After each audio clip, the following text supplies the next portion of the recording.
हम renal tubular acidosis को discuss करेंगे। In order to reach the diagnosis of renal tubular acidosis, सबसे पहले हम ब्लड की पीएच देखेंगे। अगर ब्लड की पीएच कम है यानी एसिडोसिस है, तो फिर हम देखेंगे कि एसिडोसिस मेटाबॉलिक है या रेस्पिरेटरी है। अगर एसिडोसिस मेटाबॉलिक है तो फिर हम एनाइन गैप देखेंगे, आया कि एनाइन गैप नॉर्मल है या इंक्रीज्ड है। इंक्रीज्ड एनाइन गैप एसिडोसिस की तो बहुत सी काजेज हैं, लेकिन नॉर्मल एनाइन गैप एसिडोसिस की दो मेजर काजेज हैं, diarrhoea and renal tubular acidosis. अगर नॉर्मल एनाइन गैप एसिडोसिस है तो फिर ये देखने के लिए कि डायरिया की वजह से है या रीनल ट्यूबुलर एसिडोसिस की वजह से है, हम यूरिन एनाइन गैप देखते हैं। अगर यूरिन एनाइन गैप नेगेटिव है तो it is due to diarrhoea, and if urine anion gap is positive it is due to renal tubular acidosis. So आपने रीनल ट्यूबुलर एसिडोसिस डायग्नोज कर ली। Urine anion gap को हम and पे discuss करेंगे। Renal tubular acidosis है क्या? Renal tubular acidosis में जो किडनी की ट्यूब्यूल्स हैं उनमें प्रॉब्लम है, they are unable to acidify the urine. या तो वो जो एसिड को स्क्रीट नहीं कर पा रही या जो है बेस को एब्जॉर्ब नहीं कर पा रही, तो इसलिए यूरिन की पीएच जो है वो हाई रहती है, और otherwise kidneys are normally functioning. Renal tubular acidosis की तीन टाइप्स हैं, type 1, type 2 and type 4। Type 3 को शुरू में डिस्क्राइब किया गया था, लेकिन उसे बाद में क्लासिफिकेशन से निकाल दिया गया क्योंकि वो टाइप 1 और टाइप 2 ही का मिक्सचर थी। अब सिर्फ टाइप 1, टाइप 2 और टाइप 4 को स्टडी किया जाता है। और टाइप 1 रीनल ट्यूबुलर एसिडोसिस को डिस्टल रीनल ट्यूबुलर एसिडोसिस भी कहते हैं, टाइप 2 को प्रॉक्सिमल भी कहते हैं, क्योंकि टाइप 1 में डिस्टल नेफ्रॉन्स में प्रॉब्लम है। Distal nephrons are unable to secrete hydrogen ions. So आप इसको इस तरह भी याद रख सकते हैं कि हाइड्रोजन पीरियोडिक टेबल का एलिमेंट फर्स्ट एलिमेंट है, और so hydrogen is associated with type 1 renal tubular acidosis. और टाइप 2 रीनल ट्यूबुलर एसिडोसिस में proximal cells, tubular cells are unable to reabsorb bicarbonate. Bi mean 2. So bicarbonate is associated with type 2 renal tubular acidosis. Type 4 को हाइपोएल्डोस्टेरोनिज्म भी कहते हैं, क्योंकि इसमें aldosterone की या तो डेफिशिएंसी होती है या इसकी सेंसिटिविटी डिक्रीज होती है। एल्डोस्टेरोन डेफिशिएंट हाइपोरेनिनिमिक यानी कि रेनिन के कम होने की वजह से भी हो सकता है, इसलिए इसको हाइपोरेनिनिमिक भी कहते हैं। और जब एल्डोस्टेरोन डेफिशिएंट होगा तो सोडियम जो है वो रीअब्सॉर्ब नहीं हो पाएगा और पोटेशियम डंप नहीं हो पाएगा, पोटेशियम बॉडी में एक्यूमुलेट कर जाएगा और उसका लेवल इंक्रीज कर जाएगा, इसलिए इसे हाइपरकैलिमिक भी कहते हैं। अब हम टाइप 1 रीनल ट्यूबुलर एसिडोसिस को थोड़ा डिटेल में डिस्कस कर लेते हैं।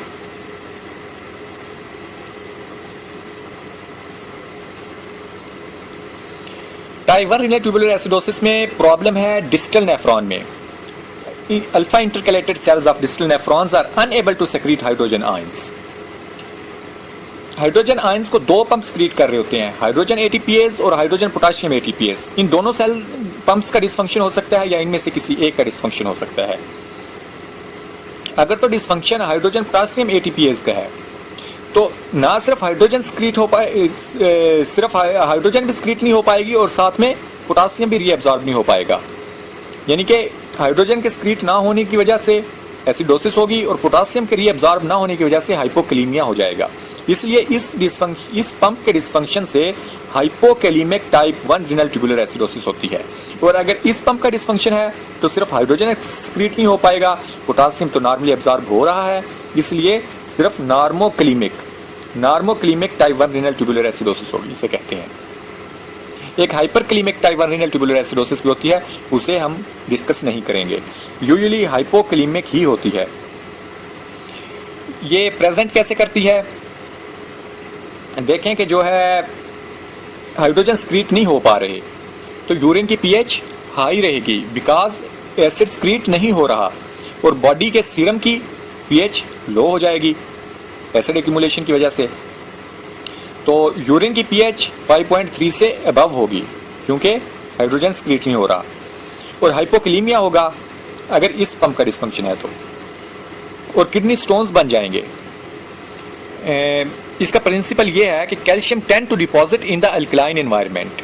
जब एसिड स्क्रीट नहीं होता तो यूरिन की पीएच अल्कलाइन हो जाती है और कैल्शियम डिपॉजिट कर जाती है किडनी के पेरेंकिमा में, किडनी के ट्यूब्यूल्स में, तो किडनी स्टोन्स बन जाते हैं, नेफ्रोलिथाइसिस एंड नेफ्रोकैल्सिनोसिस हो जाती है। आपने मस्कुलोस्केलेटल सिस्टम की पैथोलॉजी में पढ़ा होगा कि in order to mineralize the bone, in order to deposit calcium into the bone, alkaline environment is needed. Alkaline phosphatase raise करता है, अल्कलाइन एनवायरनमेंट क्रिएट करता है और कैल्शियम बोन्स में डिपॉजिट होती है। And in order to remove the calcium from the bones, acidic environment is needed. So calcium जो है उसे डिपॉजिट करने के लिए अल्कलाइन एनवायरनमेंट चाहिए होता है और उसको रिमूव करने के लिए एसिडिक एनवायरनमेंट। यहाँ पे यूरिन का अल्कलाइन एनवायरनमेंट है तो कैल्शियम डिपॉजिट कर जाएगी और कैल्शियम ऑक्सलेट के स्टोन्स बन जाएंगे। हम इसको डायग्नोज करने के लिए एसिड चैलेंज टेस्ट करते हैं। जब हम अमोनियम क्लोराइड इन्फ्यूज करते हैं ब्लड में तो normal individuals are able to excrete the acid, लेकिन इस डिसऑर्डर में पेशेंट जो है वो एसिड्स को स्क्रीट नहीं कर पाएगा, एसिड्स बॉडी में एक्यूमुलेट कर जाएंगे, सीरम की पीएच तो लो हो जाएगी लेकिन यूरिन की पीएच हाई ही रहेगी क्योंकि एसिड स्क्रीट नहीं हो रहे। तो सोडियम अमोनियम क्लोराइड देने पे भी अगर यूरिन की पीएच हाई ही रहे तो इसका मतलब है कि टाइप 1 रीनल ट्यूबुलर एसिडोसिस है। इसको ट्रीट करने के लिए हम बाइकार्बोनेट देते हैं।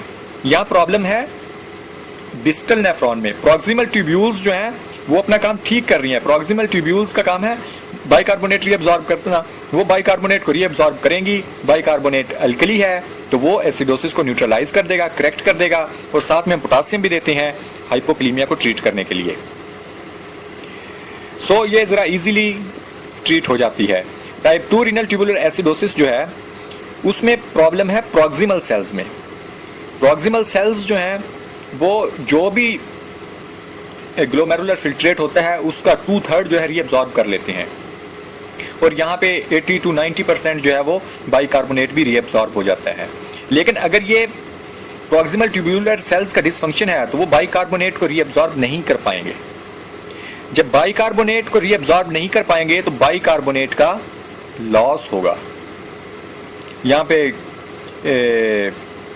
कार्बोनिक एनहाइड्रेज इनहिबिटर का डिसफंक्शन भी हो सकता है, स्पम्प का डिसफंक्शन भी हो सकता है, किसी भी वजह से बाइकार्बोनेट रीअब्सॉर्ब नहीं हो पाता और जो है बाइकार्बोनेट का यूरिन में लॉस होता है।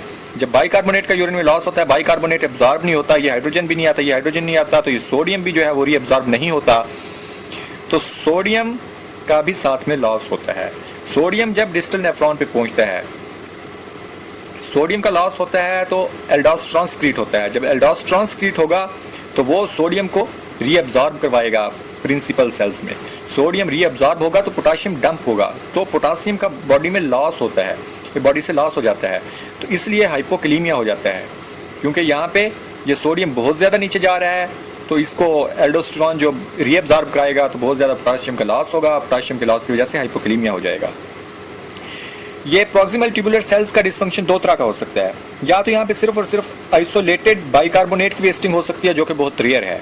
Usually generalized proximal tubular cell dysfunction होता है जैसे फैनकोनी सिंड्रोम में होता है। एक्सपायर्ड टेट्रासाइक्लिन के यूज से भी फैनकोनी सिंड्रोम हो जाता है। तो जब जनरलाइज्ड प्रॉक्सिमल ट्यूबुलर डिसफंक्शन होगा तो बाइकार्बोनेट के साथ साथ जो भी ग्लोमेरुलर फिल्ट्रेट है उसका भी लॉस होगा, यानी कि ग्लूकोसूरिया होगा, अमाइनो एसिड यूरिया होगा, यूरिकोसूरिया होगा, ट्यूबुलर प्रोटीन यूरिया होगा और फॉस्फेट का भी लॉस होगा, फॉस्फेचूरिया होगा। जब फॉस्फेट का लॉस होगा तो बोन्स मिनरलाइज नहीं कर पाएंगी तो बोन डिमिनरलाइजेशन हो जाएगी। सो एक तो इस तरह बोन डिमिनरलाइजेशन होगी फॉस्फेट के लॉस की वजह से, और दूसरे चूंकि ब्लड की पीएच एसिडिक है, acidic environment removes calcium from the bones, so एक एसिडोसिस, क्रॉनिक एसिडोसिस की वजह से जो है वो ऑस्टियोमलेशिया होगा, बोन डिमिनरलाइजेशन होगी। दूसरा फॉस्फेट के लॉस की वजह से बोन डिमिनरलाइजेशन होगी। So two processes, two mechanisms are causing osteomalacia, bone demineralisation. ये प्रेजेंट कैसे करेगी? क्योंकि इसमें बाइकार्बोनेट रीअब्सॉर्ब नहीं हो रहा तो इनिशियली जो है बाइकार्बोनेट का बहुत ज्यादा लॉस होता है और यूरिन की पीएच इंक्रीज करती है, लेकिन बाद में चूंकि बॉडी जो है वो डिप्लीट कर जाती है बाइकार्बोनेट से, बाइकार्बोनेट का लॉस हो जाता है बॉडी से, बहुत कम बॉडी में रह जाता है, तो वो फिल्टर ही नहीं होता, बहुत कम फिल्टर होता है, तो वो पीएच को, यूरिन की पीएच को इंक्रीज नहीं कर पाता, तो इसलिए यूरिन की पीएच बाद में लो हो जाती है, 5.5 से कम हो जाती है। सो यहाँ पे जो है वो स्टोन्स नहीं बनेंगे क्योंकि यूरिन की पीएच लो रहती है बाद में। तो हाइपोकैलीमिया तो होगा, क्यों? बिकॉज ये सोडियम जो है ये इसका भी लॉस हो रहा है, बाइकार्बोनेट एब्जॉर्ब नहीं हो पा रहा तो साथ में सोडियम भी रीअब्जॉर्ब नहीं हो पा रहा। जब सोडियम रीअब्जॉर्ब नहीं हो पा रहा तो एल्डोस्टेरोन सिक्रीट होता है, वो प्रिंसिपल सेल से इस सोडियम को रीअब्जॉर्ब करवाएगा डिस्टल नेफ्रॉन में और साथ में पोटाशियम का लॉस होगा तो हाइपोकैलीमिया हो जाएगा। सेकेंडरी हाइपर एल्डोस्टेरोनिज्म की वजह से हाइपोकैलीमिया होगा और ऑस्टियोमलेशिया और रिकेट्स हो जाएगी। अगर बच्चा है तो उसमें रिकेट्स हो जाएगी, अगर बड़ा है तो उसमें ऑस्टियोमलेशिया हो जाएगा। इसके दो मैकेनिज्म्स हैं जो कि पहले बता दिए गए हैं। इसको डायग्नोज करने के लिए हम सोडियम बाइकार्बोनेट देते हैं। नॉर्मल पर्सन में जब बाइकार्बोनेट देंगे तो वो रीअब्जॉर्ब हो जाएगा अगर बाइकार्बोनेट का सीरम लेवल कम है। तो यहाँ पे बाइकार्बोनेट का सीरम लेवल भी कम होता है लेकिन बाइकार्बोनेट फिर भी रीअब्जॉर्ब नहीं होता और यूरिन की पीएच हाई हो जाती है क्योंकि बाइकार्बोनेट का यूरिन में लॉस हो रहा है। अगर सोडियम बाइकार्बोनेट दें और यूरिन की पीएच राइज करे तो इसका मतलब है कि टाइप 2 रीनल ट्यूबुलर एसिडोसिस है। इसको ट्रीट करने के लिए हम बाइकार्बोनेट देते हैं, चूंकि बाइकार्बोनेट का बॉडी से लॉस हो रहा है इसलिए बाइकार्बोनेट देंगे, लेकिन इसका भी उसी वक्त लॉस हो जाएगा बहुत जल्द क्योंकि proximal tubular cells are unable to reabsorb bicarbonate. तो इसके लिए हम थायाजाइड डायूरेटिक्स देते हैं। थायाजाइड डायूरेटिक्स क्या करती हैं, वो वॉल्यूम डिप्लीट करती हैं। जब वॉल्यूम जो है वो कम रह जाएगा, फ्लूइड वॉल्यूम कम हो जाता है तो प्रॉक्सिमल ट्यूबुलर सेल्स की बाइकार्बोनेट को एब्जॉर्ब करने की कैपेसिटी थोड़ी बढ़ जाती है। इसे हम कहते हैं कंट्रैक्शन एल्कलोसिस।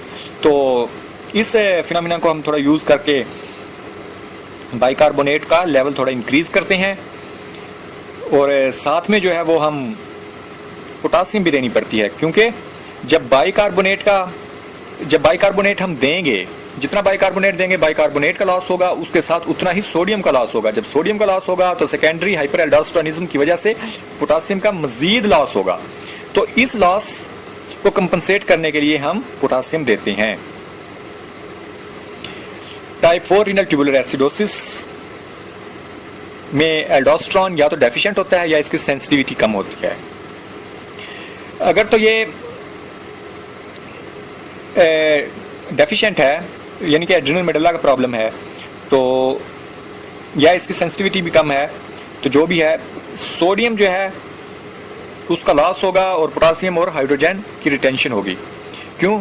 बिकॉज एल्डोस्टेरोन का काम क्या है, वो सोडियम को रीअब्सॉर्ब करता है, सोडियम को एब्सॉर्ब करता है और पोटासियम और हाइड्रोजन को डंप करता है। जब ये एल्डोस्टेरोन डेफिशिएंट होगा तो सोडियम का लॉस होगा और ये रिटेन रहेंगे। पोटासियम के रिटेन रहने से हाइपरकैलीमिया होगा और हाइड्रोजन के रिटेन रहने से, एसिड के रिटेन रहने से एसिडोसिस होगी। सो ये हाइपरकैलीमिक एसिडोसिस है। Type 4 is hyperkalemic acidosis. इसकी मोस्ट कॉमन काज डायबिटीज है जो कि डायबिटिक नेफ्रोपैथी है और रीनल इनसफिशिएंसी वगैरह इसकी कॉजेज हैं। मोस्ट कॉमन जो है वो डायबिटीज है। इसको डायग्नोज करने के लिए हम यूरिन में जो है वो सॉल्ट्स देखते हैं। यूरिन में सोडियम की कंसंट्रेशन ज़्यादा होती है, चाहे हम जो है वो साल्ट रेस्ट्रिक्शन करवाते हैं, ओरल साल्ट रेस्ट्रिक्शन करवाते हैं, फिर भी जो है वो यूरिन में सोडियम की कंसंट्रेशन ज़्यादा होती है। तो इस तरह जो है हम टाइप 4 रीनल ट्यूबुलर एसिडोसिस को डायग्नोज करते हैं।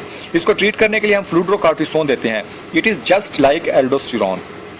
इसका वही काम है जो एल्डोस्टेरोन का काम है। ये सोडियम को रीअब्सॉर्ब करवाएगी और इनको डंप करवाएगी, इसलिए फ्लूइडोकॉर्टिसोन देते हैं और साथ में लूप डायूरेटिक्स देते हैं जो पोटासियम को स्क्रीट करवाती हैं, पोटाशियम का जो लॉस करवाती हैं। हाइपरकैलीमिया के लिए हम लूप डायूरेटिक्स देते हैं और साथ में डाइटरी पोटाशियम रेस्ट्रिक्शन भी करवाते हैं।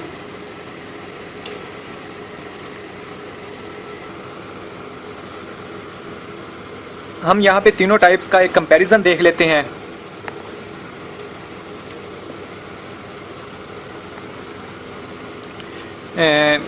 टाइप 1 रीनल ट्यूबुलर एसिडोसिस का लोकेशन टाइप 1 का डिस्टल ट्यूब्यूल है, टाइप 2 का प्रॉक्सिमल ट्यूब्यूल है और टाइप 4 का एड्रिनल मेडुला है।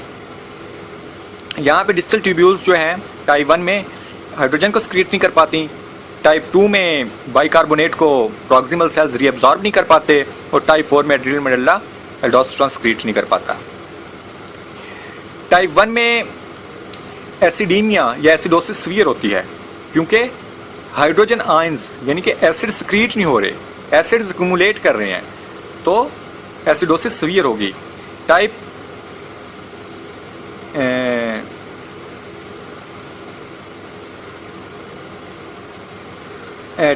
2 में एसिडोसिस जो है वो होगी लेकिन इतनी सीवियर नहीं होगी क्योंकि इसमें सिर्फ बाइकार्बोनेट रीअब्सॉर्ब नहीं हो पाता, एसिड स्क्रीट हो रहे होते हैं।